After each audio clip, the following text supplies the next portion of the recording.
Now remember that the Crips and the Bloods then expanded their empire, formed affiliations with other gangs, and moved this cocaine and this crack throughout the country. The Speaker of the House of Representatives calls for the death sentence for drug dealers, and it turns out through this newspaper's efforts that the cocaine epidemic that hit this country and then the crack cocaine epidemic that it became is a direct result of drugs that were brought into this country with the knowledge of the U.S. government, with the knowledge of the CIA, with the knowledge of the Drug Enforcement Administration. And that the millions of dollars in profits that were made were then funneled back to the Contras. Do you remember who was running the Contras for the Reagan White House? Do you remember a gentleman by the name of Oliver North? Do you remember how the Contras were the darlings of the Reagan administration? Do you know that this investigation revealed that the government of El Salvador, its Air Force, were helping fly the cocaine into the United States for the Contras? The El Salvadoran government, also backed by the Reagan administration, another government that the Reagan administration lied about. Cocaine money buys guns. Cocaine demand grows. Cocaine claims record numbers of black victims. That's how this went. We have the Speaker of the Assembly, the Speaker of the House of Representatives, screaming for death penalty for drug dealers. We have a crack cocaine epidemic throughout the poor inner cities and throughout black communities in this country. And it is the result of a direct pipeline between Colombian drug dealers, Nicaraguan middlemen, the CIA, the Drug Enforcement Administration, and crack cocaine dealers and gangs in Los Angeles. In 1981, Ronald Reagan authorized covert CIA support for the Contras. There was tremendous opposition in this country, if you remember back then, to giving money to the Contras. Tremendous opposition. And so the Reagan administration lied, said they weren't doing it, and then established a whole series of operations, including dealing with the terrorists in Iran, including the Iran-Contra cover-up, a whole series of things designed to fund the Contras. One of those allowed a gentleman by the name of Norwin Menendez, who was already a smuggler, to set up a pipeline between the Colombia drug cartels and the street gangs of Los Angeles. When Reagan authorized covert CIA support for the Contras, Menendez and other former Nicaraguan government officials met with the CIA military chief in Honduras to discuss how to raise money. They established a cocaine sales operation in Los Angeles and began dealing in huge amounts of cocaine, mostly to other drug dealers and to street gangs. The gangs made millions of dollars in profits. They turned around and used them to buy assault weapons and all the Uzis and the weapons we hear and think of in the streets now. Also that mostly bought from CIA connections. Investigations by local officials, by customs, by police, by sheriffs were thwarted by the Justice Department and the CIA. In fact, one of the great paragons of virtue in the San Francisco Bay Area, former U.S. Attorney Joseph Russinello, who shows himself off as often as he can as one of the great defenders of all that is good and pure, Joseph Russinello gave back $36,000. This is when he was the U.S. Attorney. Gave back $36,000 to a Nicaraguan cocaine dealer arrested by the FBI. The money was returned, court records show, after two Contra leaders sent letters to the court swearing that the drug dealer had been given the cash to buy weapons for guerrillas. Rusinello said it was cheaper to give the money back than to disprove the claim. A Senate investigator said the Justice Department flipped out to prevent us from getting access to people and records and find anything out about any of this. It was one of the most frustrating exercises I can ever recall, said Jack Blum, former chief counsel in the Senate subcommittee that investigated allegations of Contra cocaine trafficking. Joseph Rusinello, U.S. attorney for San Francisco, gave back to a cocaine dealer $36,000 because he didn't want to try and prove that he was dealing cocaine. He accepted the fact that he was buying guns. I bring this up to you because of all of the legacies that we have reaped in this country, one of the worst has been the crack cocaine epidemic, one of the most devastating epidemics on a group of people in this country, African Americans. It is a political football that the Republicans have used for years to go after our civil liberties, the drug war. You remember Just Say No? You remember Nancy Reagan standing up and telling people they should just say no to drugs? Meanwhile, her husband and his White House are arranging for drugs to be funneled from Colombia right into Los Angeles and throughout this country. You remember that, don't you? For years, people have claimed that the Contras were funded by drug money. For years, people have claimed that the CIA used drug money to fund most of its covert operations. For years, people claimed that cocaine was coming into this country and that the government knew about it and that they were sanctioning it and that they were preventing prosecution so that they could keep funding. Isn't it coincidental that the people running these operations weren't arrested or even prosecuted until after the Congress okayed $100 million in funding for the Contras? All of a sudden, they get public money, and the drug connection is not necessary, and therefore prosecutions are allowed to go forward. And Newt Gingrich is in California calling on the death penalty for drug dealers to end this scourge, to stop these predators, and has the balls to call on and say President Clinton is responsible for the drug use in this country and the increase in drug use. Maybe you're not able to be shocked anymore. Maybe you're not able to be outraged anymore. But I am. And I'm able to be outraged because of the incredible human carnage that has gone on in this country since 1979, 1980, 1981, when cocaine and crack cocaine went into the cities. The carnage of these street gangs being able to get millions of dollars in profits to buy unbelievable kinds of weapons to use against the police and everybody else, and to kill and maim and pillage, and the carnage that we are reaping today. And then Gingrich goes to a crowd and demands the death penalty for drug dealers as if that somehow shows that they're tough on drug policy. It is no coincidence that when the United States was intimately involved in Vietnam and funding covert CIA operations, heroin was a huge problem in this country. It just happened to be that heroin was grown in the Golden Triangle that the CIA was involved in. It is also no coincidence that as they got involved in Central America, cocaine became the problem in this country. Only this time, they used street gangs, and this time it was done with the approval of the federal government. 1-800-318-TALK. 1-800-318-8255. Yet at the Republican convention, yet with Gingrich yesterday in California, you hear them talking about the death penalty for drug dealers. You hear them talking about the Clinton administration being responsible for increased drug use in this country. I will remind you that many African Americans have been claiming that this is a problem for a long time. It is the Bernie Ward program.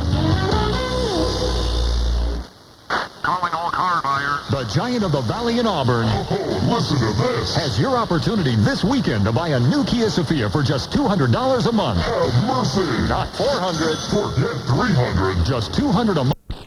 In 1974, cocaine had not even was not a problem in this country. It made its first appearance in California, the same year that the influential Menendez's family in Nicaragua established relationships with Colombian drug lords.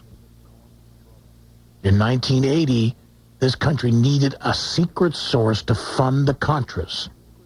They turned the Menendez family to set that up, and what they decided to do was run cocaine into this country and use the money to fund the Contras. By 1983, the customer demand in Los Angeles was so huge for cocaine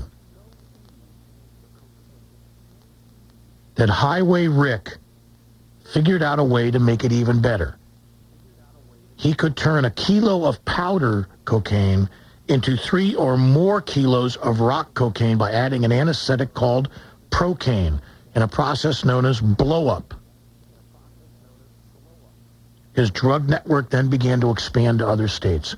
Rock cocaine, crack cocaine, the devastating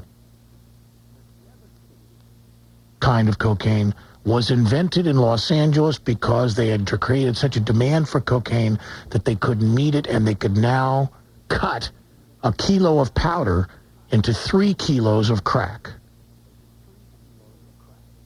And the drugs were being sold in Los Angeles at cut rate prices, meaning that the profits for the dealers were huge.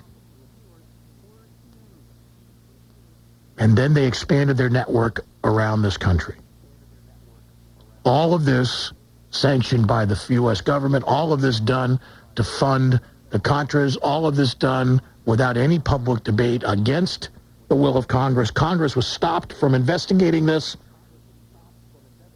It was so bad,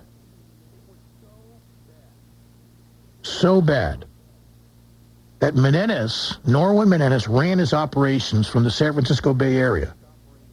They knew about him since 1974. He was listed in the DEA's computers as a major international drug smuggler. He was implicated in 45 separate federal investigations, yet he and his cocaine-dealing relatives lived openly in the Bay Area for years, buying homes in Pacifica, California, and Burlingame, along with the purchase of bars, restaurants, car lots, and factories in San Francisco, Hayward, and Oakland. I even drove my own cars registered in my own name, Menendez said in a recent interview in Nicaragua.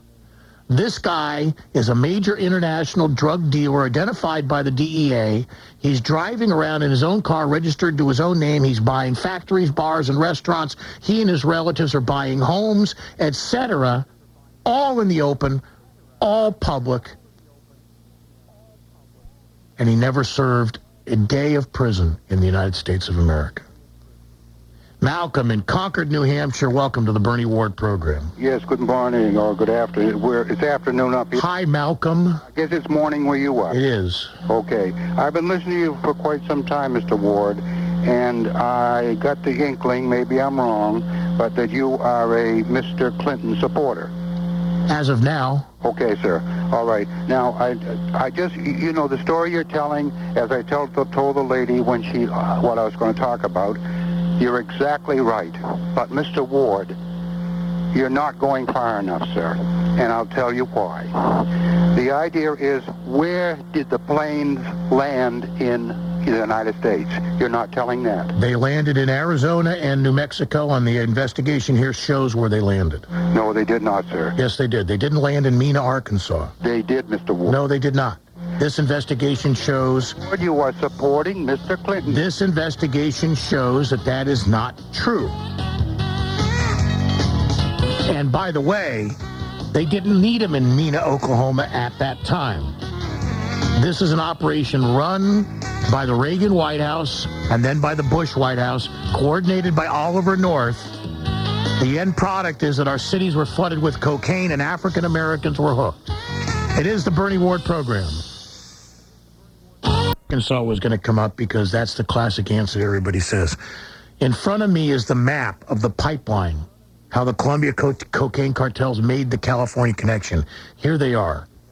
In the mid to late 70s, Peruvian cocaine was smuggled to Panama, secreted in suitcases and shoes with false bottoms, carried into U.S. by airline passengers, point of entry, San Francisco, Los Angeles, Houston, New Orleans.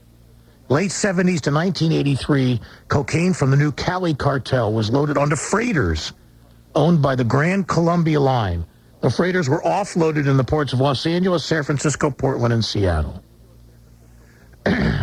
In the early 80s, cocaine was flown from Colombia to the Bahamas, where it was then loaded aboard small planes and flown into Miami.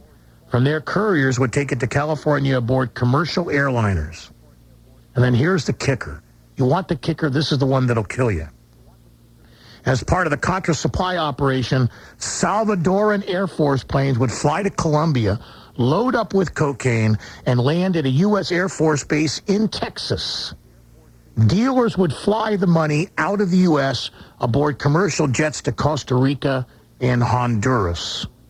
In the late 80s, Colombian cocaine was flown aboard private planes into small airfields in northern Costa Rica and southern Nicaragua. Super DC-3s leaving from San Jose, Costa Rica, loaded with general merchandise would touch down barely, take on a cocaine load, and continue to U.S. airports.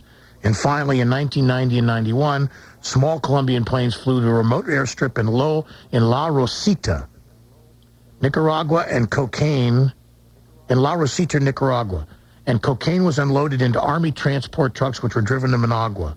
The cocaine was stored in a series of underground military bunkers built during the war.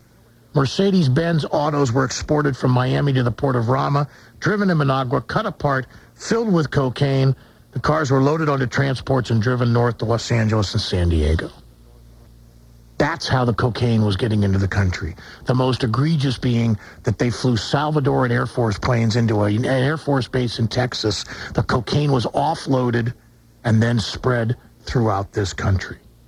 And yet yesterday, Newt Gingrich is standing up in a crowd in California screaming for the death penalty for drug dealers. And the end result of this whole thing is a crack epidemic that has laid waste to African-American poor communities throughout this country. Rick in Hayward, California, welcome to the Bernie Ward program. Amen, Bernie, you're the best. Thank you. When I was hearing this stuff about the drug problems, and how they blame it on, Bill Clinton being in the White House, if you do your math, you look at the kids who are college age or high school graduate age. They're the ones who are being preached to with this Just Say No campaign during those years when Reagan and Bush were in the White House. And it's just funny to me. It's like they just don't do the math. And aren't you outraged that during the 80s we had this incredible war on drugs?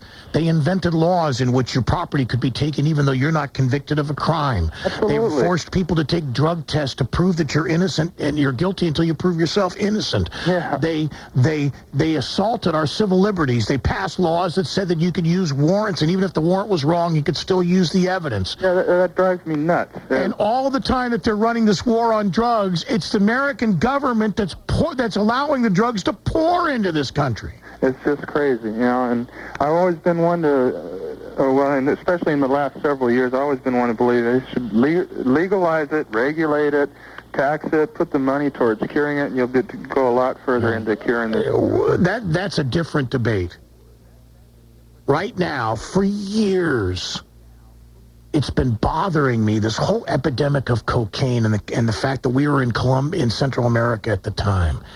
And I was absolutely convinced that they used drug money to fund the Contras. Absolutely convinced. What did you think Oliver North was doing? Huh? These great freedom fighters who backed the fascist Somoza were being funded by the use of drug profits, and the end result is that the Contras failed. And the legacy of that entire policy is an epidemic of crack throughout this country. I mean, think of that. You want to talk about a legacy of Ronald Reagan? Look at the inner cities of this nation. Look at the effect on the African-American population, the poor population. Look at what it's done to the male population. Look at what it's done to families. You want to talk about family values? Look at the legacy that has been left behind because they sold cheap drugs to street gangs in Los Angeles and enabled them to turn it into a nationwide enterprise.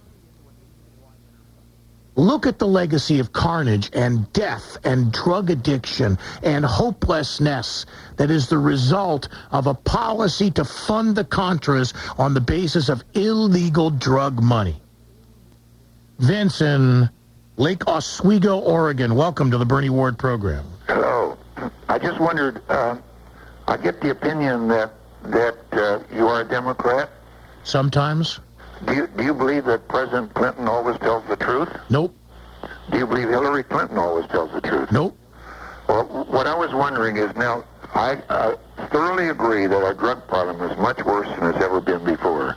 But hasn't Clinton had 3.5 years to do something about it? To do about what? Once you've got people, do you understand the pharmacology of crack cocaine? Yes, I happen to have met a man that's down in Anaheim a couple of weeks ago who was running one of these cartels, and he is now off of it, and he's got a lot of it. He's been in jail over half his life. Crack cocaine is one of the most addictive drugs. This man is off of it now. Well, whether he's off of it or not, do you understand Started to read the Bible. that the reason why we have it in this country, The Bible. do you realize the reason we have it in this country is because the Reagan administration, against the will of Congress. However it came in. Wait a minute, no, there's no however it came in. We know exactly how it came in. However it came in. It came in under the Reagan administration. It came in to fund a group that the Congress did not want funded. It was run by Oliver North. Well, we still have to do something about it, don't we? Well, whether we have to do something about it or not, the question is, first of all, to have Republicans running around and demanding the death penalty for drug dealers, while all of these people that brought these drugs into this country, almost none of them have ever served time. To have the Republicans running around and screaming, just say no in the 80s, and coming up with laws to assault our civil liberties. Now, they're the reason why these drugs are in this country. The hypocrisy of that goes beyond Herculean proportions to absolute absurdity. 1-800-318-TALK. 1-800-318-8255. Can't you see it? Can't you see Nancy Reagan going to the clinics to try and claim that if we just said no, it would be better? While her husband is making sure that the drugs are flowing in here as fast as they can? That's the legacy of Ronald Reagan. 1-800-318-TALK. 1-800-318-8255. I have a date. I'm very late. My breath reveals the stuff I ate. My mouth must be fresh and clean, so I'll just pop a quick dentine. One tingling, tasting dentine square gives me fresh breath with time to spare. No faster way to clear the air, and you can take me anywhere. Dentine helps make your breath feel fresh in less than 60 seconds with a tingly flavor you won't find in any other gum. So when the clock is running out and you need a fresher mouth, you can quickly make it clean. Just brush your breath with Dentine. The grass is higher than ever, and the wind still blows across the mid-sea. Mike in San Jose, California, welcome to the Bernie Ward program. Howdy, Bernie. Hey, Mike. Mike, these Republicans make me sick. Newt Gingrich. The only solution to problems is to lock people up and or execute them. Yeah, the death penalty sounds like a solid solution for everything. People from murdering each other. Did it stop Rich Allen Davis from killing people or doing that? No. Death penalty doesn't do anything. It's just going to make it more expensive. The drug's more expensive. That's what they want, to make more profits. Well, it. You take away the profits, and just like the 1930s and the 20s of Al Capone, and when they made alcohol. Well, as I said, that's a debate for another time. Why I brought this up today was here I was preparing. Pardon me. Here I was preparing, I'm reading, and all of a sudden I see that Gingrich was in California demanding the death penalty for drug dealers, which is a typical Republican answer. And then all of a sudden on the front page of the San Jose Mercury News is the first part of this investigation, clearly showing that the crack cocaine and cocaine epidemic that this country has been going through for almost 20 years is the result of the efforts by the United States government to fund the Contras and to arrange a pipeline between Colombian drug cartels and the city of Los Angeles on the West Coast, which then expanded across the country. And that they used everything, including the Salvadoran Air Force and an Air Force base in Texas, to accomplish their purpose, that they blocked investigations, that they kept these people from going to jail as long as they could keep the drug flowing in, and that in the middle of that, the dealer in Los Angeles had such a big demand that he invented crack cocaine, and the rest, as they say, is history. in Luling, Texas. Jim, welcome to the Bernie Ward program. Hello. How are you? I'm good, Jim. How are you? Just fine. Better now hearing more of the real true voices of honesty in the United States. Thank you very much. Hey, now that the convention of excrement-eating dogs is over, what do you think about all this stuff? You know, all these so-called Republicans, which I call excrement-eating dogs. Yes, we've heard that, yes. Like you said, old lounge lizard. What a bunch of jokes, you know. They're the biggest bunch of hypocrites that you could ever think of. Well, I will tell you this. Number one, I'm not sure that calling names does any good, and it certainly doesn't apply to a great many Republicans. I am a fan of people like Congressman Tom Campbell. I think Olympia Snowe and Senators Snowe and Cohen from Maine are good people. Jim Leach from Iowa appears to be a pretty good person. There are a lot of hypocrites, but there are also hypocrites in the Democratic Party as well. What I'm talking about here is something that is still affecting you and I today. The street gangs around the United States, the amount of money that they had, the weapons that were bought, that this and the devastation that it's caused to the African American community. Here we have this year a welfare bill that is going to cut off single mothers and their children if they don't find work amongst an African American population that's devastated by drugs and other problems. And you hear everybody claiming that it was the failed social policies of the new Great Society and of the New Deal that caused this. And then you find out that all this cocaine, all these drugs, all of these social problems that were caused by the introduction of crack cocaine into these neighborhoods. The legacy of Ronald Reagan is not supply-side economics. The legacy of Ronald Reagan is not the fall of the Soviet Union. The Soviet Union would have imploded on its own anyway. In fact, the irony is the CIA didn't even know that. They were too busy running drugs in Central America. The legacy of the Reagan administration is the devastation of an entire population in this country. A chemical genocide. That's the legacy of the Reagan administration. A chemical genocide of an entire group of people. It's dastardly. It is the ultimate example of the end justifying the means. And it shows you the callous and complete disregard that administration had for the people of South Central Los Angeles, for the people of Cabrini Green and that area in Chicago, or of East Oakland, for the people of every major city, the poor people living in inner cities, the absolute and complete contempt that these people had. And when you look at what cocaine has done to this country, that's the legacy of Ronald Reagan. That's the unbelievable duplicitousness of his administration. That's what, when Oliver North stands up and somebody calls him a hero, or he sits on his radio show and talks about family values, etc., he presided over all of this, along with McFarlane and Poindexter and the rest. Edwin Meese, the Attorney General, Weinberger, Schultz, all of them, they knew what was going on. And it was more important to overturn a socialist government in Nicaragua than it was to understand the unbelievable devastation, the carnage that they were bringing upon their own people. 1-800-318-TALK. 1-800-318-8255. In 1991, Norwin Menendez was arrested in Nicaragua on drug charges.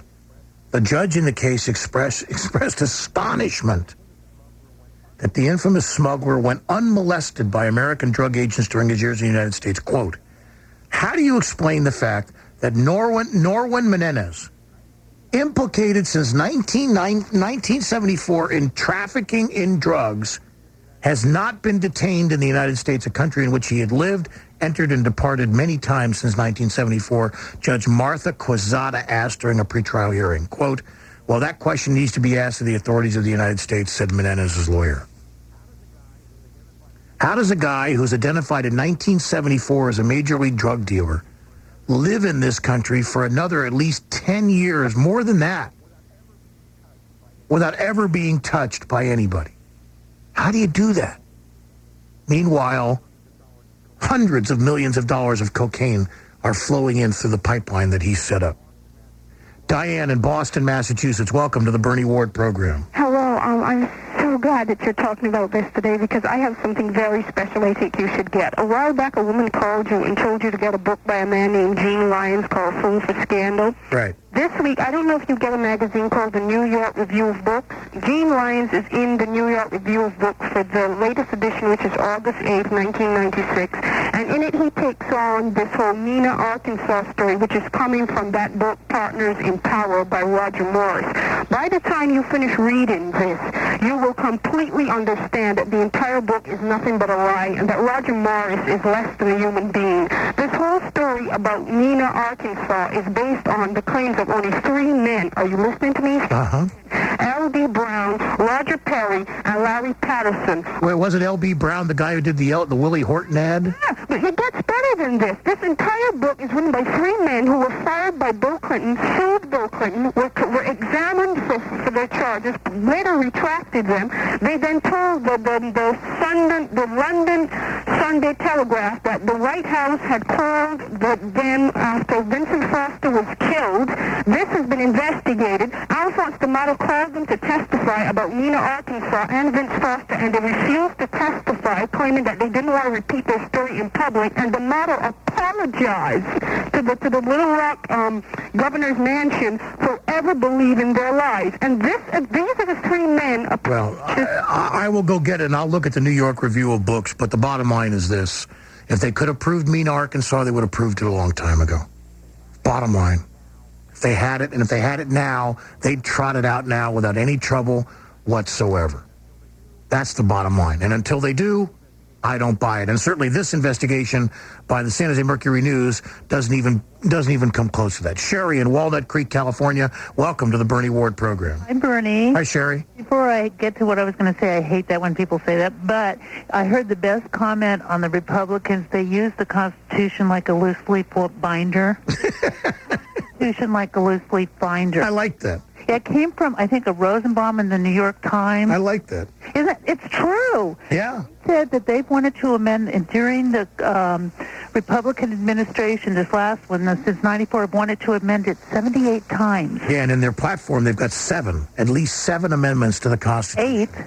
I mean, leave the Constitution alone, for crying out loud. No, you can't leave it alone. Conservatives don't like it. It gives poor people and other people rights, and it means the cops have to respect your rights, and it means you get a right to a lawyer, and it means that you can actually sue corporations, and most of all, the thing that they hate the most, it gives you free speech. Oh, God, that bothers them.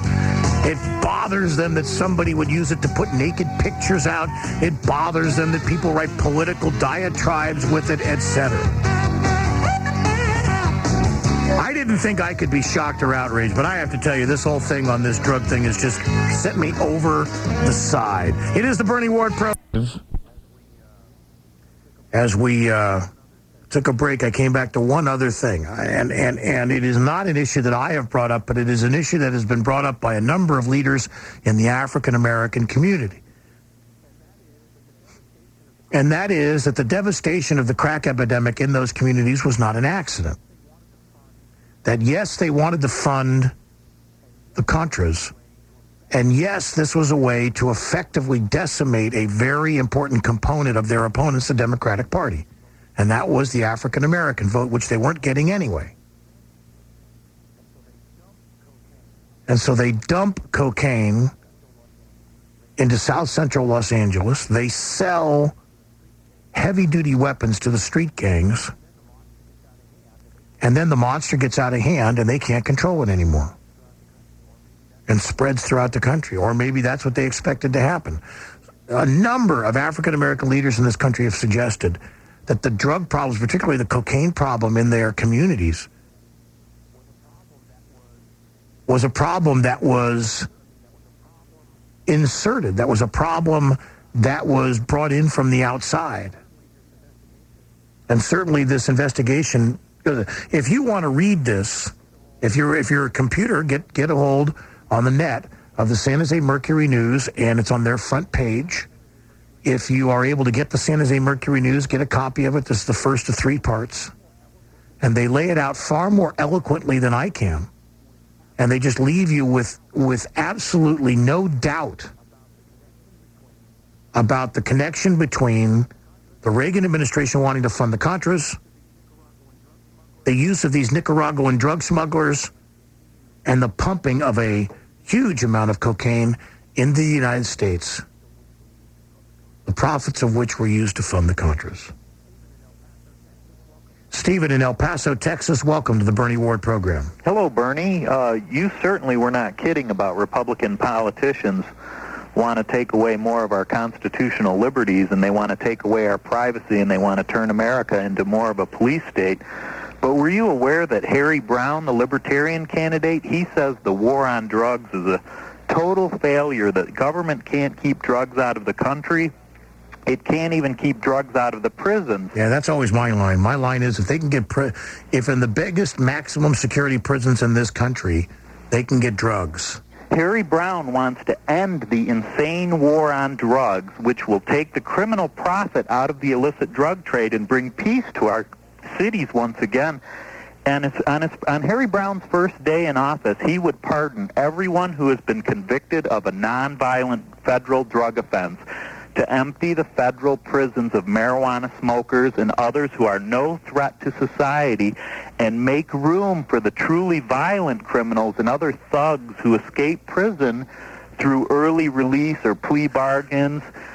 It's a persuasive argument. The fact is that if drugs had not been illegal, for example, cocaine, then they would not have been able to use them to fund the Contras because there would have been no profits. Very much so. Before there were drug laws in America, there was no drug problem. And prior to the federal government's declaration of the war on drugs in the 1960s, there were no muggers on the street trying to support a $100 a day habit. There were not pushers in the high school campuses trying to hook children on drugs. You didn't have gang fights over monopoly drug territories, no drive-by shootings, no crack babies, no overdose problems. You know, only during Prohibition in that 14 years. Well, but let's be very clear. I understand the point that you're making, and I understand the libertarian argument for wanting to legalize drugs.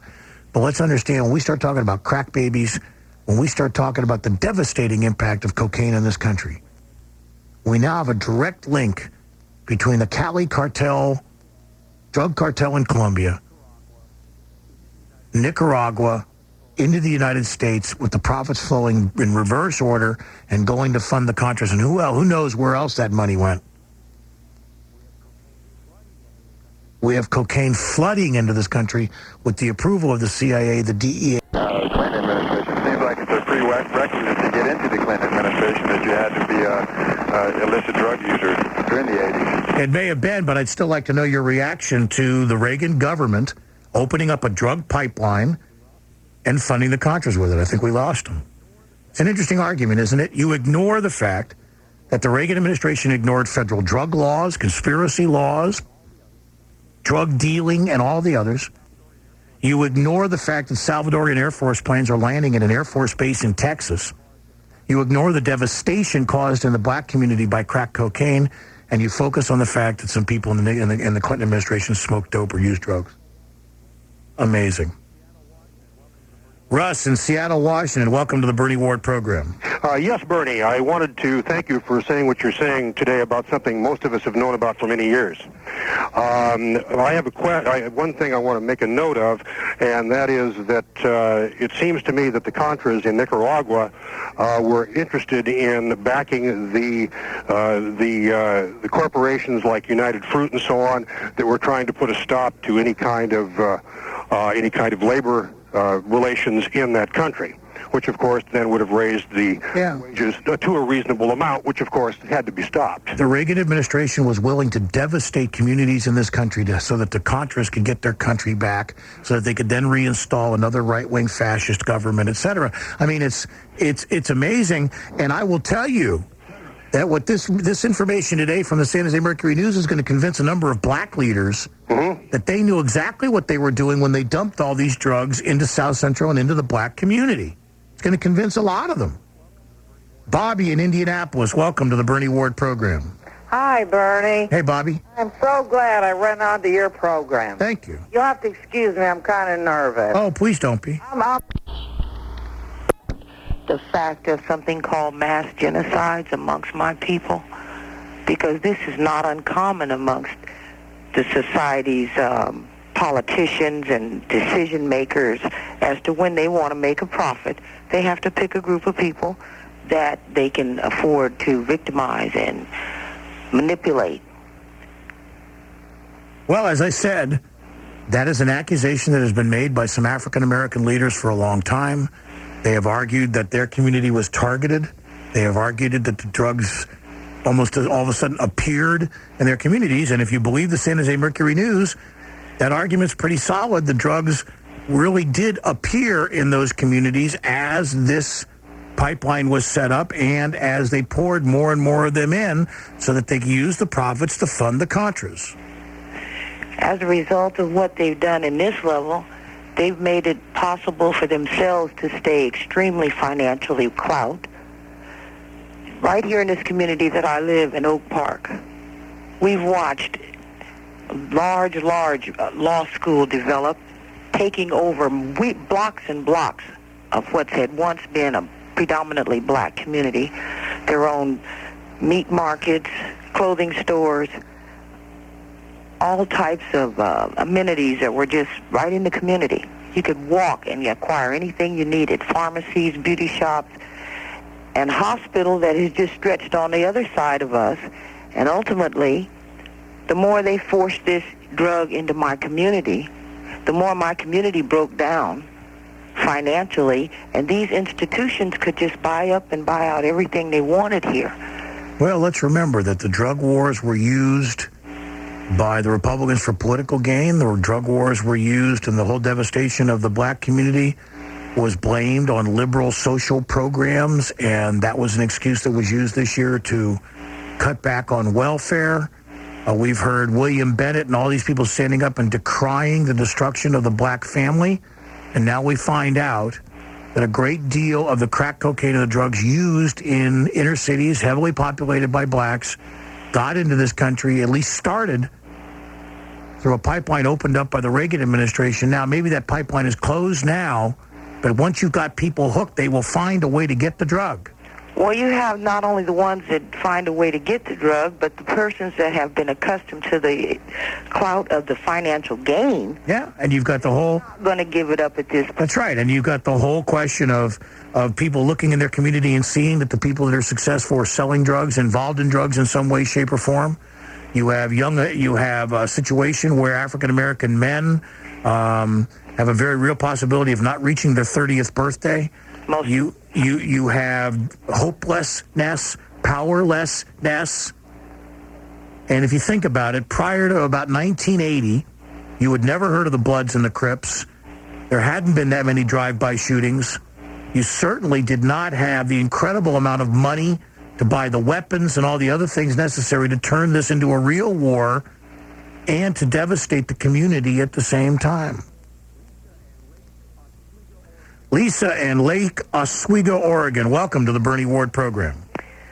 Yes, it is really interesting how you let people talk a long time when you want to hear it. But if it is somebody who has another view, you cut them off. I have noticed that through your show. You know, all this, you must be really paid well, maybe by taxpayers' money by the Democrats for all your propaganda. No, they just give me cocaine. Can I speak? I called to talk to you. Well, I just wanted to let you know it was cocaine and not money. Well, I just want to say you really do a lot of propaganda for the Democrats, that's for sure. But all I wanted to say, if you let me speak, that maybe you cut me off. I wanted to say that all this talk about drugs that we all think, that we all know all through the world, that it is really sad. But what do we do now to help the situation. Clinton has tried for 3.5 years. Has he tried? He was himself a drug user, wasn't he? And wasn't he dodging the war, and isn't he lying? Did he promised things he didn't keep? Well, so was Susan. So was Susan. Whoa, whoa, whoa, whoa, whoa, whoa, whoa, whoa, whoa! This is not. You do not call this program the filibuster. No, I am not filibustering. Now, first of all, I want to ask you a question. Whoa, I want to ask you a question. Do you hold Susan Molinari to the same standard you hold Bill Clinton? Yeah, I tell you one thing. I think all this mudslinging that it's a simple question. It is, but we have the facts. It's a simple question, ma'am. Ma'am. If we're not going to have a dialogue, then you're going to have to go away. Himself. Are we going to talk, or are you going to just filibuster? People, we have a more honorable man in the hall. It's no question about it. Through the whole world. You had a woman give a keynote speech named Susan Molinari who admits to smoking dope and then lying about it. No, but she's not going to be the president's wife. The president... She's not. I didn't say she was. I just wanted to know. I wanted to know if you hold her to the same standard you hold the president. Yeah, but I think that it is the president. Okay. Well, that's fine, and I thank you very much. I have no obligation. I have an obligation to listen to you, but I have no obligation to continue if you do not intend for this to be a dialogue. To suggest for 1 minute that we're going to overlook how the drugs got into this country and now talk about Bill Clinton. The fact of the matter is the war on drugs will never win. If you can get drugs into a high-security prison, you can get drugs into anywhere. The war on drugs is never going to work. Attacking the supply is not the way to beat it. The way to beat it is to attack the demand. And the way you deal with that is to deal with it as a public health problem, not as a criminal justice problem. If we dealt with drugs in this country as a health problem, we would approach it from a completely different point of view. We have approached it as a criminal justice problem, and that's been the failure because the criminal justice system can't deal with it. We've overloaded our prisons. In the state of California, over 60% of the people that are in prison for nonviolent drug offenses, meaning that there's no room for the real criminals that need to go in there. And to just call up and somehow try and say that it's Bill Clinton's fault for this, that, and the other thing is to simply be so partisan as to have no credibility whatsoever. 1-800-318-TALK. 1-800-318-8255. It is the Bernie Ward program. You are invited to join me. It's a simple question. What do you think about this revelation? Doing well, Senator. Are you having fun with Jack Kemp? I am having fun with Jack Kemp, Bob Dole, sitting on top of the well-oiled Republican machine, combing the tangles out of my back. Official. Bob was the Republican nominee for the presidency of the greatest country on the earth. Take the right-hand man, Jack Kemp, giving him the nod, giving him the pen. Bob Dole will give Jack Kemp the pen out of my right hand, and Jack Kemp will poke your eye out. So you're pretty happy now. You got money, you got the nomination. Now what are you going to do? Bob Dole has a clear message for America. Bob Dole, the presidency that Bob Dole will give the American people, I'm in the mood. I'm in the mood. Giving the message of lacy underwear and free beer. Nicky, bigger. A sour pickle and a pair of pink underwear, and I'll show you a greasy head of hair on a goofy middle-aged beer-drinking, fat, angry, white American wiener dog. Drag me behind the dial rack. Stop picking at that. Oh, sorry. Barney, Elizabeth, grab the big prickly one with the foo-foo hairdo. Barney, you know Bob Dole wants the American people to send millions of dollars to the Bob Dole campaign. Bob Dole knows what Bob Dole thinks. Well, Doling. Well, Senator, I hope you'll continue to keep us updated on everything that's going on, and you and Elizabeth have a lot of fun this afternoon, whatever it is you're going to do. I'm telling you, we're the only talk show he calls consistently, and it just gives you really kind of a insight that you wouldn't get anywhere else into Bob and his background and so forth. I mean, it just... Luke in Knoxville, Tennessee. Welcome to the Bernie Ward program. Hi, Bernie. Hey, Luke. I was just watching all this week, and then what you're telling me here about Newt, because we get a Face the Nation on tape delay. Isn't this what they used to call the old bait and switch? Oh. If this was a car company, they'd be out of business by now. I mean, y'all come down. You'll come down. I'll sell it to you for $1. Then you get there and they go, doggone it, we lost that car. Well, it's like all this week they've been showing us all these people, and these people are the Republican Party. These people have nothing, no power in the Republican. No, it's great. You know, Colin, Susan Molinari, Buchanan and his group were going to walk out on her. Colin Powell, if they'd actually nominated him, they would have had one of the bloodiest floor fights of all time. And when Colin Powell mentioned that they have to not only go after welfare, but first they have to go after the rich and corporate welfare, tumbleweeds were going through the convention hall when he said that. It was so quiet and deserted.